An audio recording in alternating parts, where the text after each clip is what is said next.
नमस्ते दोस्तों, छात्र छात्राओं। मैं डॉक्टर अवनीश कुमार दीक्षित, प्रवक्ता सेठ वीरेंद्र कुमार महाविद्यालय जालौन, आज आप लोगों के सामने ऑनलाइन कक्षा के दृष्टिकोण को ध्यान रखते हुए अलंकार के बारे में बताना चाहता हूं, जो बीए प्रथम वर्ष के छात्र छात्राओं के और इसके साथ साथ शिक्षा संकाय के छात्र छात्राओं के लिए भी उपयोगी है। तो मैं अलंकार के बारे में आप लोगों को बताना चाहता हूँ। अलंकार का तात्पर्य होता है आभूषण। अलंकार शब्दों से मिलकर बना हुआ है। अलम धन कार, इसको अलम धन कृत भी कहते हैं। माने होता है आभूषण, कृत माने शोभा। आभूषण से जो शोभा बनाने का कार्य करे वो होता है अलंकार। जिस प्रकार किसी स्त्री की सौंदर्यता आभूषण या गहने पहनने से बढ़ जाती है, उसी प्रकार काव्य की सौंदर्यता अलंकारों के आ जाने से भी बढ़ जाती है।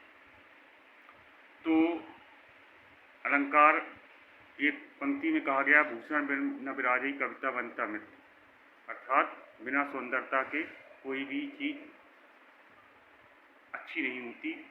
और मनुष्य प्राचीन काल से ही सौंदर्योपासक रहा है। उसी दृष्टिकोण में ध्यान में रखते हुए और इसी सौंदर्योपासक भावना के कारण उसने अलंकारों को जन्म दिया। इसी को ध्यान रखते हुए आज हम अलंकारों के बारे में आपको बताना चाहते हैं। इसका अगर विच्छेद करें, अलम धन कृत, अलम माने आभूषण, कृत माने शोभा। जो आभूषण से शोभा बढ़ाने का कार्य करे वो होता है अलंकार। प्राचीन काल को विद्वानों ने अलंकारों के साधारणता 3 भेद किए और उसके उपभेद हैं। लेकिन हम लोग साधारणतः प्रयोग में 2 लाते हैं, लेकिन विद्वानों ने 3 अलंकारों के भेद बताए: शब्दालंकार, अर्थालंकार और उभयालंकार। शब्दालंकार, अर्थालंकार और उभयालंकार। जब हम लोग बात करते हैं शब्दालंकार की, सर्वप्रथम हम लोग शब्दालंकार के बारे में आते हैं। तो शब्दालंकार, जब हम शब्द धन अलंकार अर्थात शब्द धन अलंकार, जब काव्य की शोभा या सौंदर्यता शब्दों के माध्यम से बढ़े तो वो होता है शब्दालंकार।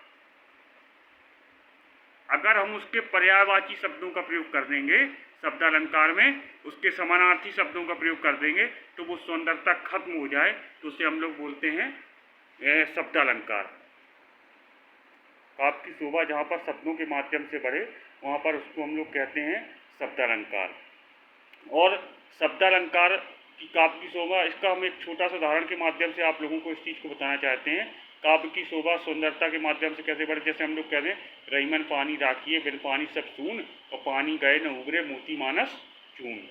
तो यहाँ पर ये शब्दालंकार हो गया। कविता में काव्यों शब्दों के माध्यम से कविता की सौंदर्यता बढ़ रही है। शब्दालंकार के मुख्यतः 3 उपभेदों का हम लोग प्रयोग करते हैं। और भी भेद होते हैं, लेकिन साधारणतः विद्यार्थियों के उपयोगी दृष्टिकोण में ध्यान रखते हुए 3 प्रकार के भेद किए गए। तो शब्दालंकार के जो 3 भेद हैं उनमें पहला आता है अनुप्रास अलंकार। अनुप्रास, यमक और श्लेष।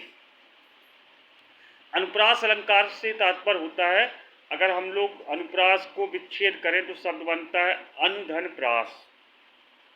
अनु माने बार बार, प्रास माने वर्ण। जहाँ पर वर्ण की आवृत्ति, वर्ण माने अक्षर, अक्षर की आवृत्ति बार बार हो तो उसको हम लोग बोलते हैं अनुप्रास अलंकार। और जब बार बार वर्णों के प्रयोग, एक जैसे वर्णों की प्रयोग बार बार होने से कविता में सौंदर्यता उत्पन्न हो जाए तो उसको हम लोग बोलते हैं अनुप्रास अलंकार। जैसे तरन तनुजा तट तमाल तरुवर बहुछाए, यहाँ ता वर्ण की आवृत्ति 1 से अधिक बार हुई है, इसलिए इसमें कविता में सौंदर्यता बढ़ रही है। इसी के साथ साथ जब हम लोग प्रयोग करते हैं अनुप्रास के बाद हम लोग आते हैं यमक। यमक से तात्पर्य होता है 2। अब वहाँ पर अनुप्रास में वर्ण की आवृत्ति कारण कविता की सौंदर्यता बढ़ रही थी, लेकिन यमक में जहाँ पर एक शब्दों का प्रयोग और एक शब्दों का प्रयोग 1 से अधिक बार हो और अर्थ प्रत्येक बार भिन्न हो, तो वहाँ पर होता है यमक अलंकार। जैसे इसको हम एक उदाहरण के माध्यम से समझ सकते हैं। जैसे हम लोग कह सकते हैं कि कनक कनक ते 100 गुनी, मादकता गुनी अधिकाय, या खाए बौराए नर व पाए बौराए जग। एक को खाने से और एक को पाने से इस संसार के लोग बौरा जाते हैं। क्या? बुद्धिमत्ता उनकी छीड़ हो जाती है। एक कनक हो गया सोना और एक कनक धतूरा, कनक को सोने को पाने से और धतूरे को खाने से। और भी कई उदाहरण है, उसका हम लोग प्रयोग करके यमक अलंकार को, जैसे काली घटा का घमंड घटा, काली घटा का घमंड घटा। यहाँ काली घटा जो बादलों की छाने वाली काली घटा एक शब्द हो गया, और घमंड घटा यहाँ पर घटना मतलब कि निम्न हो गया। और इसी के साथ साथ अब हम लोग तीसरे अलंकार की ओर जाते हैं, जो इसका शब्द अलंकार का उपभेद है, उसको हम लोग बोलते हैं श्लेष। श्लेष शब्द बना हुआ श्लेष से, जिसका अर्थ होता है चिपका हुआ।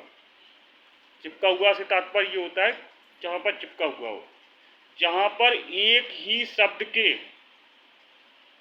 कई अर्थ निकलते हुए, जरूरत के हिसाब से, उपयोग के हिसाब से या वाक्य के हिसाब से, तो उसको हम लोग बोलते हैं श्लेष अलंकार। इसको एक हम लोग छोटे उदाहरण के माध्यम से पेश कर सकते हैं। हम लोग कह सकते हैं कि रहीमन पानी राखिए, बिन पानी सब सून, और पानी गए न उबरे, मोती मानस चून। रहीमदास जी ने क्या कहा, मनुष्य पानी बनाए रखना चाहिए। अब पानी का अर्थ तीनों के लिए अलग है। मोती के लिए पानी हो गया उसकी चमक, मनुष्य के लिए पानी हो गया उसकी इज्जत, और चून आटे के लिए पानी का प्रयोग जल के रूप में हुआ। लेकिन हमारा मुख्य उद्देश्य था इन तीनों उपभेदों में शब्दों के माध्यम से कविता में सौंदर्यता उत्पन्न हो रही है। धन्यवाद छात्र छात्राओं। अब अगले वीडियो में हम आप लोगों को अर्थालंकार के बारे में बताएंगे। मेरा प्रयास था कि शब्दालंकार को आप लोग भली भांति समझ सके होंगे। बहुत बहुत धन्यवाद।